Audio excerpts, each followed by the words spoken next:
Good morning. কেমন আছো বলো তো সবাই? আশা করছি তোমরা সবাই ভালো আছো, আর আমরাও না বেশ ভালো আছি। আমার আরও একটি নতুন ব্লগে আবারও তোমাদেরকে স্বাগত জানাচ্ছি। তো ঘড়িতে বাজে এখন সকাল 6:30। মেয়ে বেরিয়ে গেছে স্কুলের জন্য। ওর পাপা ওকে নিয়ে বেরিয়েছে, ওকে বাসে তুলে দিয়ে আসবে, আর এই সুযোগে আমি আমার কাজগুলি করে নিচ্ছি।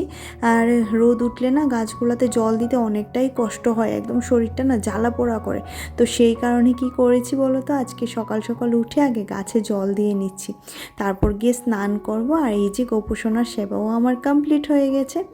আর গোপুসোনার সেবাই শুধুমাত্র করতে পেরেছি, আর কিছুই সেরকম করতে পারিনি, মানে ঘরটা গোছানো হয়নি। এদিকে দেখো কতগুলা কাপড় জমেছে, গতকালকে থেকে খালি পড়ছি, কিন্তু সুযোগ পাচ্ছি না সেগুলো ভাঁজ করার। আর ওই ঘরটাও অগোছালো হয়ে আছে, সব কিছু করব, বাট এই মুহূর্তে একটুখানি গরম জল খাবো। আমি প্রত্যেক দিন সকালে একটুখানি গরম জল খাওয়ার চেষ্টা করি। মানে দিনের ধরো না 8-9 গ্লাস জল খেলে আমি 3 গ্লাস অন্তত গরম জল খাওয়ার চেষ্টা করি, হালকা গরম জল, সেটা খুব বেশি গরম নয়।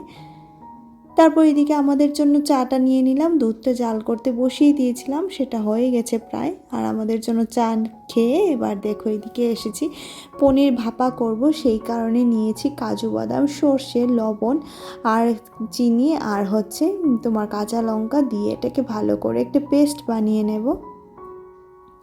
তারপর পনিরটাকে একটা বোলে নিয়ে নিয়েছি, আজকে মাইক্রোওয়েভে করব। আর ভাপাটা না মাইক্রোওয়েভ বেশ ভালো লাগে, তো সেই কারণে সমস্ত মশলাটা দিয়ে দিলাম, আর সাথে একটুখানি লবণ আর কাঁচা সর্ষের তেল দিয়ে দেব, আর কিছুটা কাঁচা লঙ্কা দিয়ে দেব। তো এইভাবে করে ভাপাটা করলে বেশ ভালো লাগে। আর বললাম না মাইক্রোওয়েভে মানে ভাপাটা এত ভালো লাগে, সেটা ইলিশ ভাপা, চিংড়ি ভাপা, যে কোনো ভাপাই বলো, মাইক্রোওয়েভে কিন্তু বেশ ভালো লাগে খেতে। তো এটাকে 4 মিনিট করলে হয়ে যাবে। প্রথম 2 মিনিটের জন্য দেব, তারপর আবার 2 মিনিটের জন্য দেব, কারণ পনিরগুলো তো খুবই নরম, তো সেই জায়গাতে খুব বেশি সময় লাগবে না। আর এদিকে আজকে আমার তেলের কৌটোগুলো পুরোই খালি হয়ে গেছে, তো সেই কারণে তেলগুলো ঢেলে নিচ্ছি। কৌটোগুলো উপর থেকে ধুয়ে নিয়েছি, ভেতরটা ধোয়া হয়নি, কারণ সেরকম করে নোংরা হয়নি। আর এদিকে দেখো 2 মিনিট পর এরকম হয়েছে লুকটা, এবার আরও 2 মিনিট দিয়ে দেবো, তাহলে হয়ে যাবে। তারপর এদিকে একটা ভাজা করব আলু আর বেগুন ভাজা। তো আলু বেগুন ভাজা করার জন্য আগে আলুটা দিয়ে দিয়েছি, আলুটা মজে আসলে তারপর বেগুনটা দেব। আর কিছুটা কাঁচা লঙ্কা দিয়ে দিলাম যথারীতি। আলুটা যখন একটু বেশি মানে একটু ভাজা হয়ে গেছে, মানে সেদ্ধ হয়ে গেছে, সেই মুহূর্তে বেগুনটা দিয়ে দিয়েছি। আর নুন হলুদ তো দেবই, এটা দিয়ে নামিয়ে নেব। আর মিঠি তো এই ভাজা দিয়েই ভাত খেয়ে নেবে, আমি জানি সে একটু ভাজা হলেই খুব খুশি হয়, কিন্তু পেঁয়াজ দিলে ভালো হতো, পেঁয়াজটা আজকে আর দিইনি। আর এদিকে দেখো আমার রান্নাঘরের অবস্থা হচ্ছে এইরকম, রান্নার কর্মকাণ্ডর পরে এরকম অবস্থা হয়েছে। তো চলো আগে মেয়েকে খাওয়াবো, তারপর রান্নাঘরটা পরিষ্কার করব।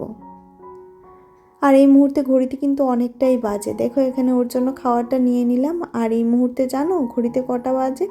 প্রায় 12:30 বাজে। ওকে খাইয়ে টাইয়ে ঘুম পাড়িয়ে এসেছি, কিন্তু আজকে কি হয়েছে বলো তো, আজকে মানে 11:30 থেকে যে কারেন্ট গেছে, এখন অবধি কারেন্ট আসার নাম নেই, মনে হচ্ছে না সন্ধ্যের আগে আসবে। আর মেয়েটা এই গরমেই ঘুমাচ্ছে। একটা ছোট ফ্যান আছে আমাদের, যেটা চার্জ দিলে ভালো চলে, তো সেটা দিয়েছি, সেটা দিয়েই মেয়ে ঘুমাচ্ছে, কারণ ও 3টের সময় উঠে চলে যাবে আবার ওর ম্যাথ ক্লাসে। আর স্কুল থেকে আসলে একটু তো টায়ার্ড হয়েই যায়, যেহেতু ভোর ভোর ওঠে, তো সেই কারণে না ওকে ঘুম পাড়িয়ে দেওয়ার চেষ্টাটা করেছি, বাট কী করে ঘুমাবে আমি বুঝতে পারছি না। আর এদিকে দেখো আমি আমার রান্নাঘরের সমস্ত কাজ কমপ্লিট করে নিচ্ছি।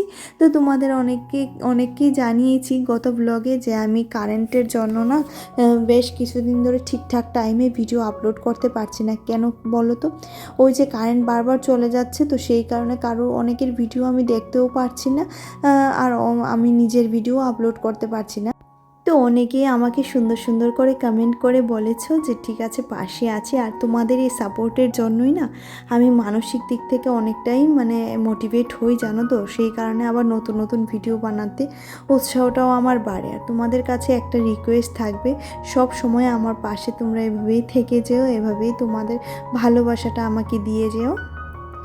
আর এদিকে দেখো রান্না বান্নার পর বাসনপত্র কিছুই তো মাজা হয়নি, যেহেতু মিঠিকে আগে খাইয়ে ঘুম পাড়াতে হয়েছে, তো সেই কারণে এবার বাসনপত্রগুলো মেজে নিচ্ছি। আর বাইরে হয়ে আছে একদম মেঘাচ্ছন্ন আকাশ, কিন্তু না বৃষ্টি হচ্ছে না কিছু।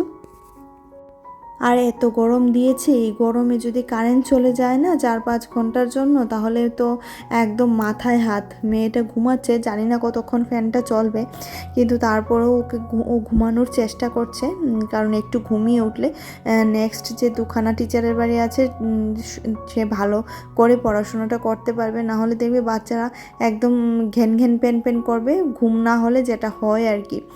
এসে আমাকে মানে ভাত খাওয়ানোর টাইম দেবে না, এই করবে। আর মিঠি না অতিরিক্ত ঘুম পেয়ে গেলে কি করে বলো তো, নিজে তো ঘুমিয়েই পড়ে, আর উঠে না, সে কখনো খেতে চায় না। সেটাই হচ্ছে আমার সবচেয়ে বড় টেনশন। যদি না খেয়ে যায়, আবার পরদিন সকালে স্কুল আছে। তো তোমাদের সাথে বক বক করতে করতে দেখো এদিকে আমার বেসিনটাও ভালো করে পরিষ্কার হয়ে গেছে। ওই রোজের কাজগুলো একটু আধটু করে নেওয়াই তো। আর এটা হচ্ছে আমাদের লাঞ্চ মেনু। লাঞ্চ মেনুতে আছে পনির ভাপা আর হচ্ছে আলু বেগুনের ভাজা। আর এদিকে দেখো অবস্থা, আকাশটা একদম গুমোট বেঁধে আছে জানো তো। তো তারপর আর তোমাদের সাথে কিছুই শেয়ার করা হয়নি। কারেন্ট এসেছে কখন, তখন বাজে 5টা, মানে ভাবতে পারছো 11:30টায় গিয়ে 5টার সময় কারেন্ট এসেছে। এতটা বিরক্ত লাগছিল। তারপর সন্ধেবেলা তো দেখলেই মিঠির জন্য কর্নফ্লেক্স আর দুধ নিয়ে ওকে খাইয়ে ও টিচারের বাড়িতে পাঠিয়ে এবার আমি আমার ঘরের সমস্ত কাজ করে নেব। আগে গোপোষণাকে শয়ন দিয়ে নিলাম, তারপর নিজের জন্য 1 কাপ চা। আর হাজব্যান্ডও আজকে ঘরেই আছে, মানে ওকে দিয়ে এসেছি মিঠিকে।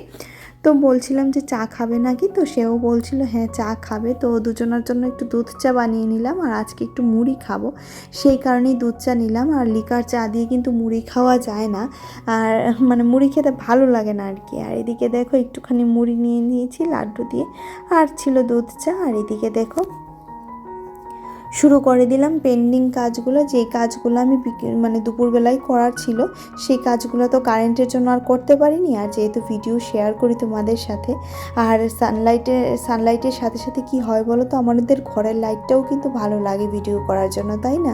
না হলে ভিডিওটা খুব বেশি একটা ভালো আসে না। যতই ভালো মোবাইল হোক বা যতই যা কিছু হোক, লাইট কিন্তু অবশ্যই চাই, তাই না? আর কারেন্টই যখন ছিল না, তখন আমি আর কি ভিডিও করব বলো। তো সেই কারণে না সন্ধ্যের সময়ের এই কাজগুলো আমার সন্ধ্যের সময় করতে হচ্ছে, আর তোমাদের সাথেও শেয়ার করছি। কেমন লাগলো অবশ্যই জানিও। আর এদিকে প্রায় 2-3 দিনের জামা কাপড় পরেছি, সেগুলাকে এখন ভাঁজ করে জায়গাতে রেখে দেব। আর দেখো মানে একদম প্রচুর জামা কাপড় ডাম্প হয়ে পড়েছে জানো তো, প্রচুর জামা কাপড়। তো সমস্তগুলাকে ভাঁজ করে নিয়ে আলনাতে রাখবো। আর এই মুহূর্তে না প্রচণ্ড গরম লাগছে, বুঝতে পারছি না কেন। আকাশটা মেঘাচ্ছন্ন হয়ে আছে, অথচ বৃষ্টি আসছে না। আর কাজ করলে গরমের মানে তাপমাত্রাটা আরও অনেকটাই বেড়ে যায়, তাই না? তো সেই কারণে খুব তাড়াতাড়ি আমি কাজগুলো করে নেওয়ার চেষ্টা করছি, যাতে করে খেয়ে দিয়ে এসে খুব তাড়াতাড়ি ঘুমিয়ে পড়তে পারি। আর রাত্রে তো আমি আবার স্নান করি, মানে আমার দুবেলা স্নান করা হয় জানো তো, একবার সকালে একবার রাত্রে। তো সকালে তো খুব সকালে করি, সেই কারণে রাতের স্নানটাও ঠিক টাইম মেনটেন করেই করি, না হলে আমার না ঘুম আসতে চায় না জানো তো। তো এই সমস্ত কাজ সেরে, খাওয়া দাওয়া সেরে তারপর গায়ে জল ঢালবো, তাহলে গিয়ে শান্তি। আর এদিকে দেখো জামা কাপড় সমস্ত কিছু আলনাতে গুছিয়ে রেখে দিলাম, যথারীতি মেয়ের ব্যাগটাও খুলে ভাঁজ করে নিচ্ছি। ওর বই খাতাগুলো একদম কমপ্লিট করে মানে রেডি করে রেখে দেব, যাতে করে সকালে খুব তাড়াহুড়ো না লেগে যায়। আর আমি প্রত্যেক দিন ওর ব্যাগটা এরকমভাবে, এখন তো নিজেই গোছায়, বাট আজকে যেহেতু একটু টায়ার্ড, 2খানা টিচারের বাড়ি করে এসেছে, তো আমি গুছিয়ে দিচ্ছি ওর ব্যাগটা। গুছিয়ে মানে ড্রেস ফ্রেস একদম সামনে এনে রাখবো, যাতে সকালে উঠে সে এদিকে ড্রেসটা পরতে পারে আর আমি গিয়ে টিফিনটা বানাতে পারি খুব তাড়াতাড়ি, যেহেতু তাকে বাড়ি থেকে বেরিয়ে যেতে হয়, সেই কারণে একটু চাপটাও বেশি জানো তো। আর এই যে জানালাগুলো লাগিয়ে নিচ্ছি, এই জানালাগুলো কিন্তু সকাল থেকে খোলা হয়, আবার রাত্রে ঘুমানোর আগে গিয়ে লাগানো হয়। একটা মশাও আমার ঘরে নেই, একটা মশাও নেই। আর মশা আসেও না এদিকে, মানে একদম হাওয়া আসে তো বাইরে, খুব ভালো লাগে জানো তো। আর এদিকে বিছানাটা একটু টান টান করে নিচ্ছি। তো দেখো বিছানা গোছানো হয়ে যাচ্ছে আমার। আর আমার মেয়ে এসে এখন টিভি নিয়ে বসেছে, ওনাকে একটু সময় টিভি দেখবে, তারপর খাওয়া দাওয়া করবে। আর সারাদিনের পড়াশোনার জন্য আজকে আর একটু টিভি দেখতে পারিনি, তো সেটা টিভিটা না দেখতে পারলে না ওর মাথাটা গরম হয়ে যায়, আমি বুঝতে পারি। তো এদিকে দেখো মিঠির ড্রেসও দিয়ে দিলাম আর মিঠির আই কার্ড সব কিছুই দিয়ে দিলাম সামনে এনে, সাথে ব্যাগটাও দিয়ে দিয়েছি। এবার ঘরটা ঝাড়ু দিয়ে নেব আর পারলে একটু ঘরটা মুছে নেব যদি পারি তবে, কারণ মানে দেখবে ঘরটা বারবার যদি মুছা যায় না ঘরটা খুব ভালো ফ্রেশ ফ্রেশ লাগে একদম, তাই না? আর কি বলবো বলো তো, ধুলাবালির দিন তো এতটা ধুলাবালি পড়ে, না বৃষ্টি হচ্ছে না কিছু, ধুলাবালির জন্য না ঘরে মানে প্রচুর ধুলাবালি, তো সেই কারণে খুব ভালো করে ঝাড়াঝাড়ি করে নিতে হয় আর বারবার করে মুছে নিলেই ধুলাবালির পরিমাণটা একটু কমই থাকে। তো চলো তাহলে আজকের মতো ভিডিওটি এখানেই রাখছি। ভিডিওতে কিছু ভালো লাগলে অবশ্যই চ্যানেলটাকে সাবস্ক্রাইব করে দিও, পাশে থাকা বেল আইকনটাও ক্লিক করে দিও। আর যারা যারা কাজটি করে রেখেছো তাদেরকে অসংখ্য ধন্যবাদ জানাচ্ছি। আশা করছি কালকে সময় মতোই ভিডিও পাবে। চলো টাটা।